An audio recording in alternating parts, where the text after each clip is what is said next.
I started music when I was like 13, 14, just fucking around and shit all the time. And just from there, I've always had a thing for music, I guess you could say, and I always wanted to make music, so I started off with that. Well, for me, like, I've always been kind of like into music. Like, I've always loved music since like fucking the beginning, since I started listening to it. But like, I actually started making music when I was like 13, 14 years old as well. But like, I started out by actually doing like dubstep mixing and stuff like that. Like, I didn't actually start recording or rapping or anything and stuff I do now. But eventually I started to branch off into actually wanting to rap, because, like, you know, it's been something I've always kind of wanted to do.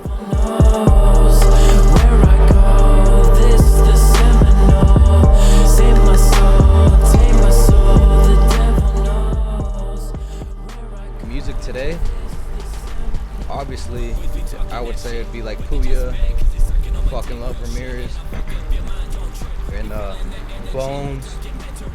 Just all the dark, underground, grungy type of sound. Yeah, I've always loved that kind of sound. So, but like, for our first inspiration though, like when we first started making music, shit, I think like Eminem was one of my biggest inspirations, to be honest, because that dude is freaking lyrical as fuck. Like, he's by far like one of the greatest rappers. But like, but yeah, he was one of my biggest inspirations. He's the reason, most likely, why I started. We both worked at Ford as lot porters, valets, or whatever, and he started before me, but pretty much we were just co-workers. We didn't really work together a lot though, but pretty much like we would just fuck around at work all the time and shit like that. So we automatically were on the same humor and shit. So, but then pretty much we just found each other. We found out that we both started making music, so we kind of like would hit each other up, you know, to do a collab or something like that, to merge, you know, our thoughts and stuff like that. We kept putting it off for a little bit, but eventually we did it, and then made our first song, which was Smoke and Drink, which was like a party song. It was kind of like it was a shitty fucking song. And it was recorded off of a fucking iPhone, and we thought it was the best shit ever. Yeah, it was surprisingly good though for freaking the iPhone. Yeah, but you guys won't ever hear that. Yeah, no, we're not releasing that to the public. That's for our ears only. Never. That was before we started to branch off into like our real feelings and shit, right? And go into dark. This shit was like your occasional freaking smoke weed and fucking, even though we didn't smoke weed, or we drank, but I don't know. It was a test and error trial, I guess. And we dropped Witch's Nest. Well, before we dropped Witch's Nest, we were thinking of names together to roll off of, and we were just going through what we want to be called and shit, and then just knowing me, my personality, I've never been like an average motherfucker, as you can say. Like, anybody that knows me knows I'm always fucking around. I always say the dumbest shit, and I always make everybody laugh. You know, I don't give a fuck what anybody thinks about me, and I've always been that way. So I was like, I'm not average, I'm unaverage. Now I'm shaking, label shady, maybe I'm just fucking crazy. Drop a banger, heat like Katie. I never understood why, you know, why certain people be like, oh, I do it for the fans, da da da. But now I actually feel like what that feels like. Yeah. Like, to be how motivated it is to see comments of people saying like they really like understand and feel our music and stuff, and it's just like, and they're like, oh, you know, we have a couple of people that are saying that like they're our favorite art, like we're their favorite artists and stuff, and it's like it's crazy. It's just like holy shit, like we're actually changing people's lives and stuff like that. I've actually had somebody, shout out to Kana, he told me that if it wasn't for my music, like he wouldn't know what to do with his life.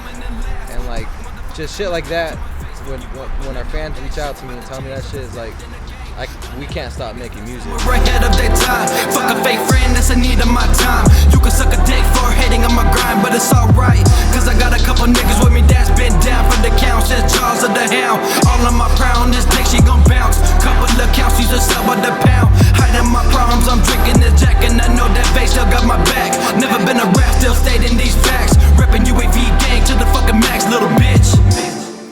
We'll always try to fit in the time to reply to our fans to make sure that they are noticed. Right. And thanked for being a fan. Without the people that listen to our music, we're nobody. Right. We ain't shit. It's always the people that listen to our music is who makes us. Like obviously we make us, but they actually help show who we are. To the motherfucking basement. Fuck the 3 years that I've been patient. Got my sanity risen, I'm trapping this tension. These bitches are tripping, you better keep up if you're chasing. Tasting the blood of a virgin. Open you up like a... One of the biggest goals would have to be performing for a huge venue with a lot of fans there. I just want that's what I want to see. Right. I just want to, like you said, I want to have our own show, have people open up for us, and just sell out. Just sell out a fucking show and just get hyped and just fuck shit up. Like I'd be ready to fucking die type shit. Yeah. I would lay my life on the line that night. Lose our voices, that type of shit. Just go crazy. Hopefully we'll be doing shows this year. I want to collab with Puya, bro. Puya. I've been fucking with Puya for like since he first started, bro.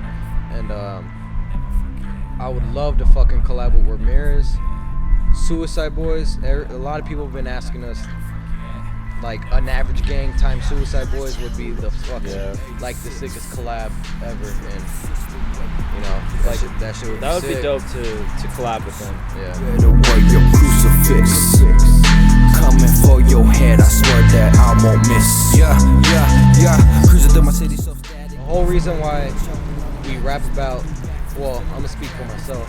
Why I rap the shit I rap about, all the dark and so angry and shit like that, is because, you know, it's a lot of shit I have fucking bottled up inside, and I've always had a problem fucking like talking to people or like voicing anything. Like it's hard for me to open up to people.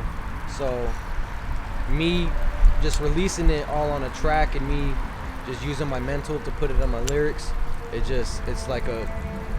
a big stress reliever. Like without making the music I make, like I'd probably be fucking going insane right now. And it literally all comes from deep down inside of me, the shit I rap about. For me, like I never really had a problem expressing how I felt, but like I do have a disconnection to my emotions. Like certain things that a lot of people would freak out about, I just don't care. Like I kind of live on that whole like I'm not surprised mentality. So like when anything really bad happens, I'm just kind of like, well, fucking what else is new? Appreciate the love and respect, and you know, we're gonna have haters. It is what it is. We're gonna have fucking haters. Everyone's gonna have fucking haters. Fuck the haters. But that ain't gonna stop us, because all those that love us and shit is what keeps us going. We get more love than we do hate. Yeah. Just put it that way. So just know that as long as you guys are fucking with us, we'll keep dropping that fire for y'all. Keep dropping fire, man. That's all that matters. And hopefully you guys relate to our music, because it really comes deep down from what we feel and what the fuck just goes through our head. Like it just goes off of that.